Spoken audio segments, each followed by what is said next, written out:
services. So we have a visual slide here where we want to tell the story about a job seeker and how they move through the Division of Vocational Rehabilitation and Medicaid waivers.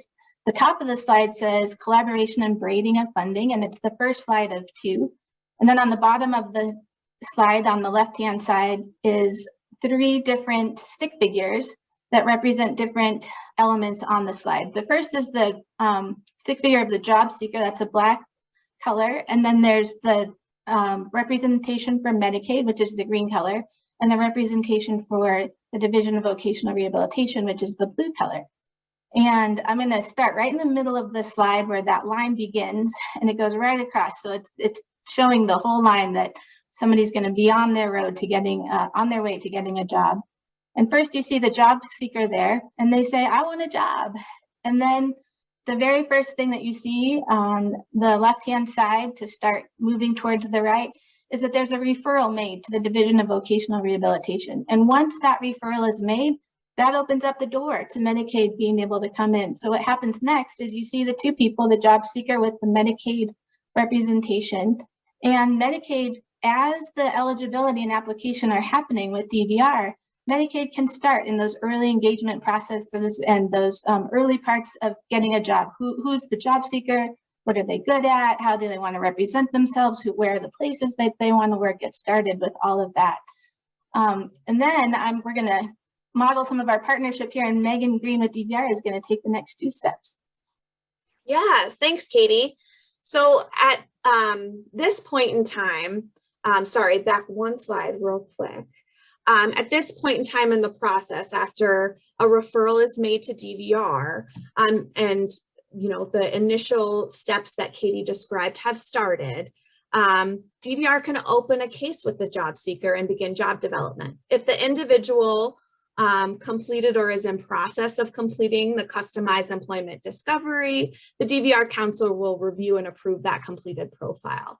This is represented on the slide here as the black and blue stick figure there, but it's a little misleading in that it can be just DVR services and the job seeker, but also the collaboration partnership remains when DVR is open and actively serving that individual with their employment goals. This allows for discussion on braiding of any needed services that our Medicaid partners can support with at that time, in addition to the sequence process. And they can support with services alongside those DVR services for employment goals. From there, DVR initial job coaching and systematic instruction begins. When a job seeker is hired, DVR can provide job coaching and or systematic instruction to support the employed individual in becoming stable in this placement. Once stability is achieved, as agreed upon by all partners and most importantly the employed individual, services can be transferred or sequenced back to the Medicaid agency for long-term support. Any braided services or services that Medicaid were supporting all along the way can continue to be provided during this time as a long-term support as well by Medicaid as appropriate. And now I'm going to sequence the speaking back to Katie. Thanks, Megan. Now we're ready for the next slide.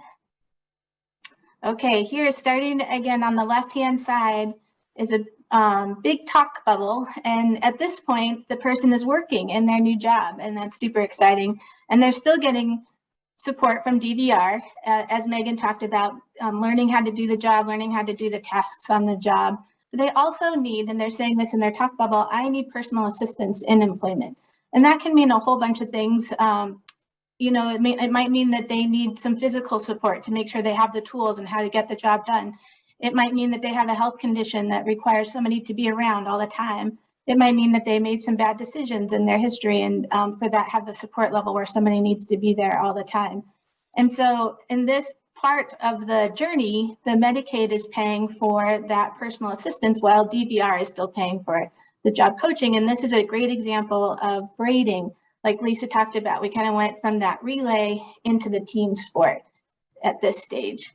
And then this slide continues on to show that the person that's working is to a point where DVR, like Megan said, is good. They know their job. It seems that the person themselves doesn't need support, and DVR feels like that's the truth, and that might be the end of their funding. Or if they still need some supports for different reasons, they can have more job coaching, and we often refer to that as extended job coaching or learning tasks or different things.